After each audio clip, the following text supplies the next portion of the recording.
Welcome to Seminole Sidelines. Happy Wednesday and a very happy early St. Patrick's Day to everyone. I think Florida State fans with wishful thinking got some thoughts about what they can do in 2024 with an ultimate fan experience. Florida State, it's been announced this morning, Wednesday, will play Georgia Tech in Ireland to open the 2024 season. It's a week 0 game. There's going to be a lot of bye weeks that year. We'll kind of get into that dynamic. This is a Georgia Tech home game, so Florida State not losing a game on the 2024 schedule. But this is a wow, Kurt, to kind of a dream trip for all of us and all of the Florida State fans. Hey, it's the day after my birthday in 2024. It'll be the game is the day after my 34th birthday. So could be a pretty nice way to spend that day. You may have to make that an extended trip out to Dublin or the countryside. Yeah, it'll be interesting to see if they're playing the next week. I feel like that's normally a trip where you might see a bye come after it. I guess the unfortunate thing is we won't know for almost a year because we won't know the full schedule until next January. I think the next game we know they're playing is September 14th against Memphis. They're hosting. That's when they're hosting Memphis. So we'll find out, I guess, if there's one or two games. I can't imagine two, but how the schedule lines up. But yeah, it's exciting. I mean, Mike Norvell, it's hard to disagree with Mike Norvell. I mean, there's a lot of there. I understand some of the fan reaction of why I do, because like Florida State isn't Notre Dame or one of the schools that has like a quote unquote Irish background, like Notre Dame makes sense to make that trip. But I mean, Mike Norvell talks about, and Michael Alford especially talks about, I mean, Florida State being a worldwide brand. And I think, I mean, if you're going to say that, then these are the kind of things you do to kind of cement that. I mean, Florida State was wanted. Like this was, I mean, a sought after. I mean, for all the talk about brands, Florida State was definitely desired to play in this game, and so to see it come together, and I mean, to see it be a conference game, start the year. I mean, even though we're still so far out from 2023, I think we all have a lot of questions about what that 2024 team is going to be like. So it's going to be a fascinating. Let the countdown begin. We're what about a little less than 18 months out? It's a lot to look forward to. Mike Norvell mentioning in the press release from Florida State, this might be a 3 bye week 2024 season. So that's something that's really amusing. We've been talking all along how players need more breaks within the schedule. This coming year will be 1 bye week 2023. 2022 was 2 bye weeks. Yeah. I love the additional bye week concept just for building in rest for players. And when you take a lot of road trips normally, there's just a lot of, pounding in practices and games. And now this time you're building in the air travel over and back too.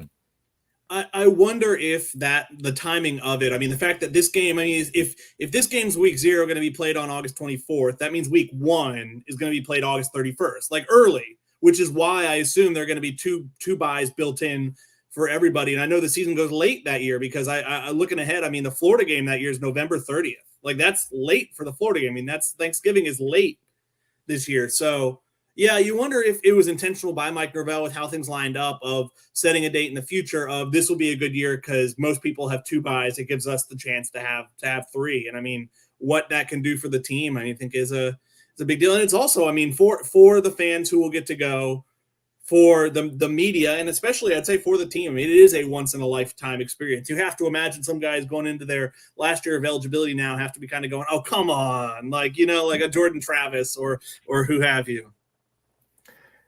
Yeah, I think everybody is going to want to be on that travel roster. I mean, if you are, let's say, a 2024 arrival as a high school freshman and you don't maybe get the chance to make that trip, there's going to be some tough feelings among a bunch of guys. But Michael Alford has mentioned that the Florida State brand is strong. We've heard that storyline, interviews with you and Jerry, his presentations to the Board of Trustees. The brand is strong. The brand was strong, and that Ireland wanted a Florida State to play. Now, potentially, it's not just a national brand; it's an international brand. I'm really not sure where to go with this, but could this lead to interesting I won't say donors from overseas. Could there be business opportunities? Are there sponsorships, sales, fundraising? Alford is playing chess when it comes to fundraising and sales. There's a lot here from a business aspect that I'm not sure I haven't even contemplated yet, but really, really could be intriguing just to see what might come down the road here. Well, and like I get the side of, yes, it wasn't a Florida State home game they're losing. I don't think they were ever going to give up a home game for this. It was, but the frustrating thing I'm sure for some is you're losing a road game at the closest ACC team in Georgia Tech, and also Atlanta is kind of an FSU hub. It's probably outside of Florida, one of the bigger FSU alumni hubs. So there is a bit of frustration there. I think at the same time, though, I would bet it's not as big a group by any means. There are a group of Seminoles in that area who are thrilled with the opportunity of Florida State coming over there. I mean, they might come from the UK. They might even come from further into Europe just because, it's much easier than coming all the way to America for a game. So, it definitely puts them on a stage. We saw the stage Florida State's week 0 game this year kind of provided, even though that was against Duquesne. This is a more prominent, it's a conference game, and it's I think a game a lot of people will be watching. It is no offense to, what was it this past year? Wasn't it Northwestern Nebraska? Like it's a bigger matchup than that. Florida State's a bigger brand than either of those two. Right, and we'll see. This is going to be there's going to be tons of storylines in the coming 18 months as far as how this came together, the football aspect, the business aspect. I'm with you. I think Florida State kind of sells itself nationally and internationally, and fun to talk about this one, even though we still have a 2023 season to play out. But we talked about the schedule getting better and better, the fan experience is getting better and better. I was thinking this morning, what's my favorite city that I've been to watch Florida State football? I know back in the day, a lot of the guys who made the trip said Boulder, Colorado, Provo, Utah. Those were some great games, great game days with the mountains and all that. If you made it to the Rose Bowl, either of those trips, unforgettable atmospheres there. The mountains, the sunsets.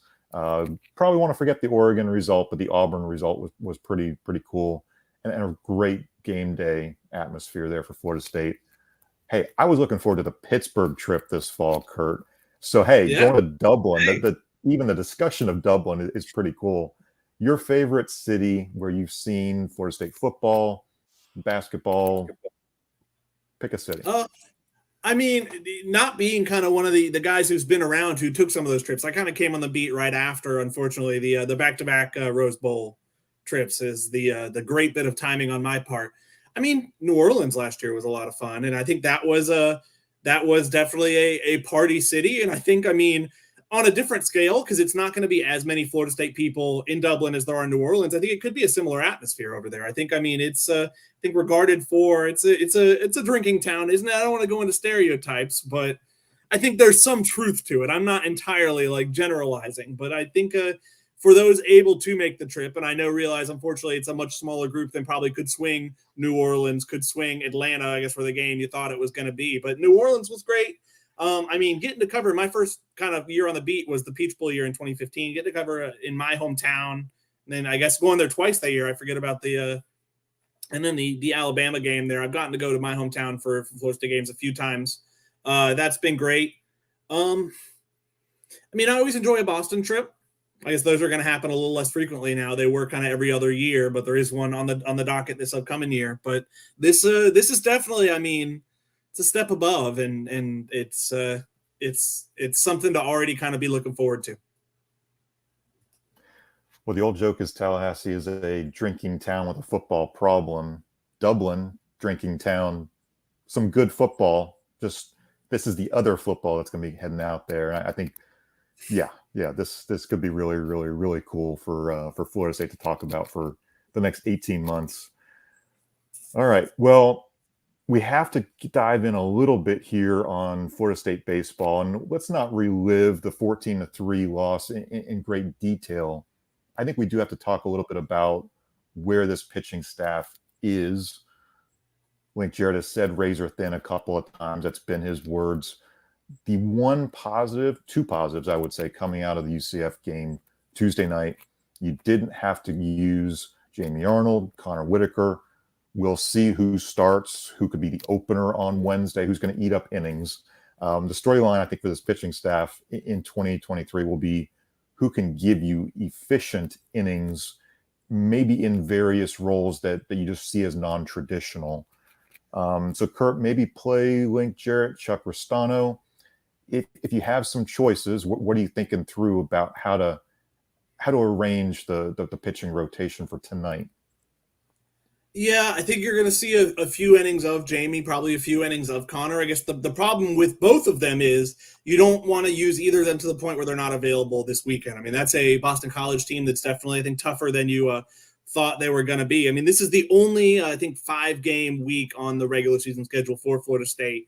5-week game weeks, I think, are always a bit of a struggle, but especially for Florida State and kind of their situation, it makes things tougher. It's probably for the best. They don't have to deal with this again, unless I guess a regional went 5 games would be the only, I think, other occurrence of 5 games in a week. But yeah, it's I think I would go Jamie Arnold to start. I think a good thing that comes out of it, I mean, I think to date, I guess if Jamie Arnold started this game, it would change it. But to date, I think the first 4 midweek games for Florida State has had 4 different starters, right? They kind of haven't had one guy yet. I do wonder if Ben Barrett, who I know was kind of gave them some huge innings in the back end last night, could become that guy moving forward. You could talk about it. There's probably some validity to UCF was not kind of still going all out, being up by as much as they were, but I think he threw wasn't it 3.1 perfect innings to close that one out, and I think saved their bullpen definitely and their pitching staff as a whole a bit entering. I mean, a quick turnaround today, and then to going into the weekend where they have to kind of fill 3 more games. Yeah, it's moments like this where you miss a Wyatt Crowell, and then you miss not being able to get a few innings from him because you have a few other guys available for sure, but it's I mean, they're in a tough spot. We knew this was going to be interesting without a Parker Messick type of guy at the top of the rotation, but then it's also interesting without a Jonas Scalaro, a guy who could go out there seemingly and have 30 appearances or so in a season. And hey, we may see some of these guys rack up a crazy number of appearances, maybe an Andrew Armstrong. Connor Whitaker is going to eat a ton of innings, and we'll see how many appearances. The only thing I've thought about in this whole process is they're going to have to figure out how to get Connor Whitaker out there twice a week. You have to figure out how best to get some of these guys 2 appearances without really giving them one long stretch. I think that you need some better starts. We need to see some better pitching from Carson Montgomery, clearly in a funk to start out this year. And hey, he's got all kinds of crazy stuff. He might snap out of that and really develop. We're not giving up on Carson by any stretch, but you need to see those kind of veterans give you better, more efficient starts if they're not going to be long starts. Carson's, I would say, frankly, a little lucky that this pitching staff's in the state it's in, because I think if they had more options, I mean, this is a week after the last few starts he's had, you might explore throwing someone else in that spot, but you don't really have a prime candidate. You'd kind of be stealing away from stealing from Peter to pay Paul or whatever, like you'd be depleting your bullpen to and it's kind of like the same you did last week moving Y again. I mean, 2 of the last 3 starts have been good for Jackson Bomeister. I think you're going to need that again from him against a BC lineup. You feel good about Wyatt. You have no reason not to. I mean, the season he's had, I think a sub-1 ERA. There was a part of me that, like, after so many appearances, wondered how he would handle finally getting to start. And I mean, he couldn't have handled it much better. I mean, even the one inning where he walked the bases loaded to get out of it with 2 strikeouts and that ground out back to him was, I mean, that's just what he does. But yeah, you feel good about 2 of the starters are pretty good. And so, but yeah, if Carson were to snap out of it, it'd be a heck of a week. If you could get at least 5 innings from all 3 of your starters, I think that would be a pretty significant after having to get through these 2 games. And obviously winning one would be important, I think. I mean, obviously that one, in a way, kind of saved you. You didn't use a lot of your high leverage arms because you got down 5-0 in the first inning and it really got away from you, where you have a decent amount of those arms available today. But Yeah, I mean it's not a desirable position, and you really can't afford to come back from this one 0-2, going into a series that I think is going to be a challenge by all accounts. And we should say a lot of people are saying, well, why was the schedule made the way it was? Why would Link do this? This schedule was made before Link Jarrett arrived. This roster Yeah, is the previous coaching staff's roster, and there's some good talent there. There really is. There is some quality in the lineup, obviously. There's just some questions about the depth of the pitching staff. And really, Boston College, a top 25 team, is coming in over the weekend.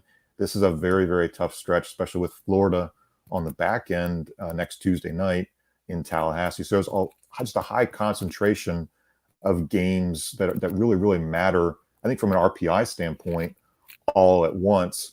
Link Jarrett probably would say, no, I don't want to play two games at UCF, given where the Seminoles are from a pitching staff standpoint.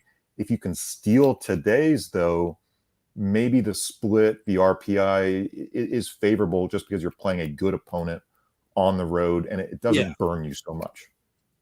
You do Again, that, and you find a way to win 2 or 3 this weekend. I think a 3-2 weekend against this schedule is a relative win. It's not like a huge roaring success, but it's not by any means a bad week. But yeah, you lose this one, there's some real pressure on you coming into the weekend to, I mean, not lose the series, I would say. You'd be staring down what, a 1-4 week. and we're seeing some younger arms develop, but I still think the pressure is on a Wyatt Crowell to maximize every start.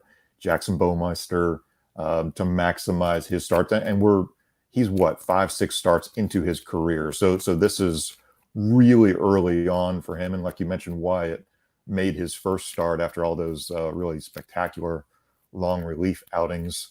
So storylines to watch for Florida State baseball. The lineup wasn't very productive, obviously, Tuesday night. Still missing McGuire Holbrook, still missing Diamez Ross. We don't really have solid updates there, but last Thursday, Link Jarrett didn't seem super optimistic on those guys. So maybe you're looking toward Boston College without those two for right now. But we'll have I more. mean, Yeah, go ahead. things can change a lot in a week, but I think it was last weekend. It was, we're not going to have them against Pitt, and I would say it's not likely we're going to have them against Boston College. So Yeah. who knows? I mean, I'm thinking we're going to talk to Link tomorrow. It's a weird week because they're going to get back tonight, and they have to turn around and I assume do media tomorrow. So we might get a little more clarity, and we'll definitely share that on the website. But yeah, it's I mean, they're missing both those guys. I think both those guys. I mean, the ups and downs are going to come over a season, and in the last 2 games, especially really this game, kind of showed the down. I mean, it's not been as hot as they were early in the season. But yeah, the problem with Florida State is kind of this team doesn't have a pitching staff really to top to bottom to pick up that slack. They kind of need a lineup that just mashes, and when they don't mash, bad things happen. And they have to play better defense. There were 2 errors Tuesday night. Yeah, I mean, look, Colton Vincent's been great all year. He threw behind a runner on a steal attempt. Jordan kind of bobbled or double pumped, on a throw to first and didn't get a quick runner down to first. So these kind of things are going to happen. The error total is jumping a little bit, but Florida State definitely has some things to clean up here, and we'll see what that happens Wednesday afternoon. Game 2 against UCF, 4 p.m. on ESPN Plus. Well, now let's move over to women's basketball. Again, it is March Madness. The Seminoles are probably in the air right about the time we're talking here, heading up to Iowa City. Tanaya Latson looking good that she will be back in the lineup to start against Georgia, the number 10 seed on Friday. It's a 1:30 p.m. game on ESPN2. Brooke Wyckoff is sort of like a Mike Norvell. She will not discuss injuries, the health of the team, but everybody was there. All 10 of the players were there at the selection show event Sunday night. This is a roster that I think was worn down throughout the season, but really everybody got some good rest there. They had a lot of practices where they just focused on fundamentals and really not knowing your opponent. There's not much you can do from a game planning standpoint, but an ideal break, if there ever is one for a women's basketball team that just had to wait almost 2 weeks between games, this was coming at the right time for the Seminoles. Kurt, Florida State's going to play Georgia. Some of the girls are familiar with the Bulldogs. A couple of SEC transfers on the FSU roster. Yeah. So I think there is a path for Florida State to get through Georgia here. Then the question is, how do you match up with Iowa potentially in a Sunday game too? You're right. It does bear mentioning. I talked about this last week. Iowa last year, as a 2 seed, lost to 10 seed Creighton in the second round. So there's absolutely a world, like there's a precedent that's been set. And I think if you're going to pull an upset like that, having a player like Tanaya Latson, who's capable of going otherworldly, kind of going nuclear, helps that. But I mean, you're right. You got to worry about Georgia first. It wasn't the best finish to the regular season. There were reasons for that, but they kind of faded down the stretch. So we'll see what the reset does for them going into the game against the Bulldogs. I think it would be, I mean, going kind of one and done last year. I think winning one and then seeing what happens against Iowa and just getting to that spot to have a chance to pull the upset, I think is what this team needs. Yeah. Well, Arya Masudi will be on the road with the women's basketball team. He'll obviously be on the radio call again Friday, 1:30. If you're not able to watch on TV, you can always kind of sneak a listen to his call. Florida State women playing Georgia. Again, that's Florida State, 7 seed, Georgia, the 10. And we'll get a chance to talk through Zoom. I think Tanaya Latson will be one of the interviews on Thursday afternoon. So that's also a good sign. If you're putting Tanaya out there, it means she's fully healthy, a full go for the tournament. All right, the other tournament, the men's basketball field of 68 tipped off Tuesday night. There's a bracket challenge on our basketball board by Alumni Hall. They're giving away a $300 in-store card for the winner and a bunch of cards for the top, say, 2 through 10. So go ahead and fill out those brackets. You can go to the basketball board on the Osceola.com, do a login, and it's really quick. I did mine. I have picked a bunch of 12s to upset 5s. I've got some 10s upsetting 7s. Have you done a bracket yet? I did do one on the Alumni Hall Bracket Challenge. I'm trying to remember who was in my final 4, but yes, got to have a 12 over a 5. I did have, I think, 1 or 2 10s over 7s. It's always, I think I had Oral Roberts making a run, starting by beating Duke. I remember, I mean, I think they're kind of a better version of that team that beat Florida and made a run to the Sweet 16 2 years ago. Yeah, in the Indianapolis COVID tournament. And so Max Aceman, I know, is a heck of a player. If you're thinking about those 5-12 upsets, Miami is a 5, Duke is a 5. We'll kind of see how this plays out, but the committee always seemingly puts those 5s against a very competitive veteran type of 12 type of seed. Should be fun to watch those games. Some of the best sports days on the calendar are Thursdays and Fridays when the NCAA tournament is just loaded with games on the men's side, and of course the women's side, tipping off on Friday too. All right, as we wrap up, quick nod to the FSU men's golf team. Gray Albright won the Seminole Intercollegiate on Tuesday afternoon, 10 under. He was 5 shots better than the runner-up golfers, a couple of his Florida State teammates. Florida State really dominated this tournament by 38 strokes. I was out there Tuesday. The wind was definitely whipping, so Trey Jones admitted that local knowledge definitely helped out the Seminoles a good bit, and the wind was a factor. The course is very challenging, but I think everybody enjoys playing that challenge of this particular course. So good confidence for the Seminoles going down the stretch into this or going into the middle part of this spring season. Well, I think that's where we're going to kind of wrap up today's show Wednesday on Seminole Sidelines. We'll be back Friday. Ari and I are going to put together a women's basketball preview show for them. We'll kind of, get you through with some analysis and interviews, 12:30 p.m. Eastern on the Osceola's YouTube, Twitter, and Facebook. We'll try and get a one-on-one with a player or two to kind of get you ready for that 1:30 tip for the Florida State women against Georgia. So I appreciate Kurt Weiler joining us, senior writer from the Osceola. I'm Bob Ferranti, managing editor of the Osceola. We appreciate your time. Thanks for watching, and we'll see you again Friday.